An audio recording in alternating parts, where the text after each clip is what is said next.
दिल्ली के चुनाव के लिए कांग्रेस ने भारतीय जनता पार्टी से सांठगांठ कर ली है।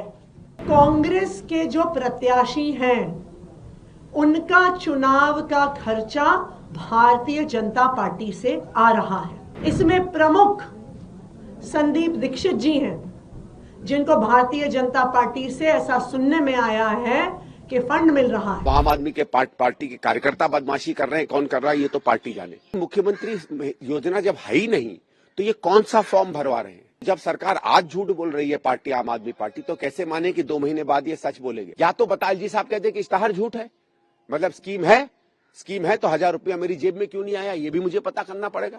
भाई मेरी वाइफ भी तो दिल्ली की महिला है, वो भी तो 18 साल के ऊपर की है।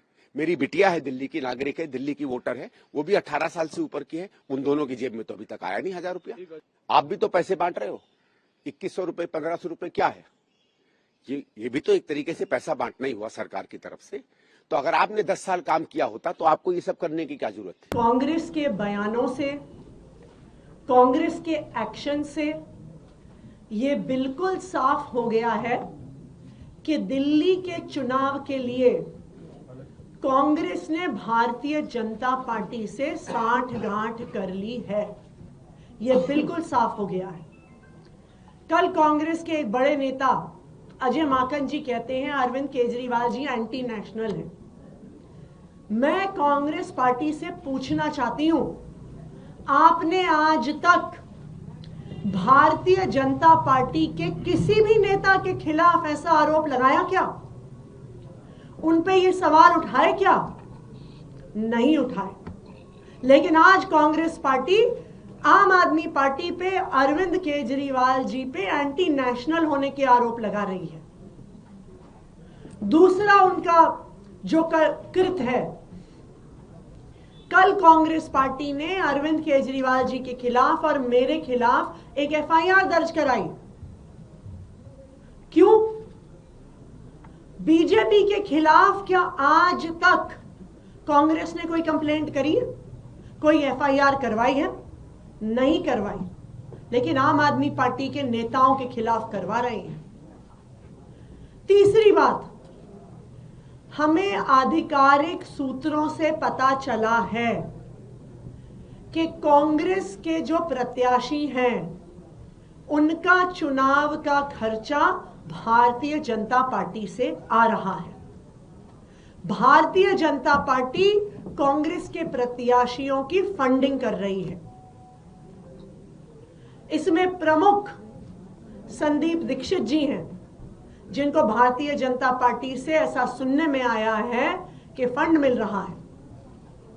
इनमें प्रमुख फरहाद सूरी हैं, जो जंगपुरा से चुनाव लड़ रहे हैं और सुनने में आया है कि उनको भारतीय जनता पार्टी से करोड़ों में फंड आ रहा है।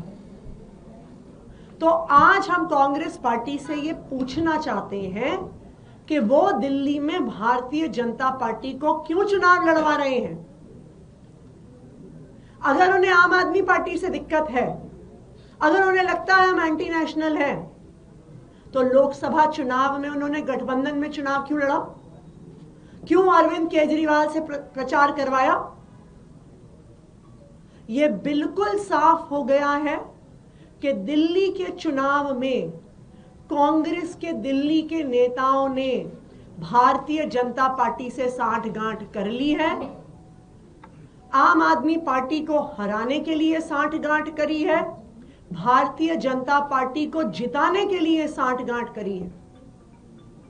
अगर कांग्रेस पार्टी भारतीय जनता पार्टी को नहीं जिताना चाहती, अगर उनकी भारतीय जनता पार्टी से सांठगांठ नहीं है, तो फिर वो अगले 24 घंटे में अजय माकन के खिलाफ एक्शन लें, जिन्होंने अरविंद केजरीवाल जी को एंटी नेशनल कहा। आप खुद एलजी से आज मिलने वाले हैं, शिकायत करने वाले हैं, क्या आधार है आप लोगों के पास आम आदमी पार्टी के इस स्टैंड के विरुद्ध? देखिए, 2 बातें हैं इसमें। पहली चीज तो यह है कि स्वयं जो मुख्यमंत्री हैं आतिशी जी, उन्होंने कुछ समय पहले कहा था कि आम आदमी पार्टी सरकार जो है हर महिला के खाते में 1000 रुपया महीना देगी। और ये भी कहा गया 2-1 दिन पहले अरविंद केजरीवाल ने शायद कि हमने कैबिनेट में ये पास करा दिया है। भाई अगर कैबिनेट में पास हो गया है और अगर सरकार देने वाली है तो इसकी कोई ना कोई स्कीम या कोई ना कोई प्रावधान या कोई ना कोई बजट में इसका पैसा होना चाहिए था। नहीं तो ऐसे तो कोई चीज 1 रुपया भी सरकार में इधर से उधर नहीं होता। तो कल जो एक इश्तहार दिल्ली सरकार ने निकाला कि ऐसी कोई स्कीम नहीं है, मुख्यमंत्री महिला सम्मान योजना करके कोई स्कीम नहीं है, ये बात तो स्पष्ट हो गई कि 1000 रुपए की जो बात आम आदमी पार्टी कर रही है वो सर्वथा झूठ है, इसमें कोई बेसिस नहीं है। अब सरकार अपने स्कीम के बारे में इतना बड़ा झूठ बोल दे कि उसी के अंदर काम करने वाले अधिकारियों को इसका स्पष्टीकरण करना पड़े, तो ये तो शायद हिंदुस्तान के इतिहास में इतना बड़ा कोई फ्रॉड रहा नहीं है। और ये मैं चाहता हूं दिल्ली का हर व्यक्ति इस बात को सुने। दूसरी चीज इन्होंने क्या की, इसी स्कीम के नाम पर कहा कि ठीक है हम जीत कर आएंगे तो 2100 देंगे। वो आप कह सकते हैं कि हम बनाएंगे स्कीम, हम लोग भी कह रहे हैं हम बनाएंगे और पार्टियां भी कहेंगी, उसमें कोई दिक्कत नहीं है। लेकिन फिर उन्होंने ये कहा, इनके आम आदमी पार्टी के कार्यकर्ता घर घर जाकर कह रहे हैं कि ये फॉर्म भरिए, फॉर्म में अपने आप डिटेल दीजिए। उसमें शायद सुना फोन नंबर पता कर रहे हैं, घर का पता कर रहे हैं, नाम आदि पता कर रहे हैं। और अभी तो ये भी पता चला कि ऐसे लोग फॉर्म भर के कुछ औरतों के बैंक फोन से पैसे भी गायब हो गए, तो इसका मतलब उसमें बदमाश भी घुसे हुए हैं। अब आम आदमी के पार्टी के कार्यकर्ता बदमाशी कर रहे हैं, कौन कर रहा है ये तो पार्टी जाने।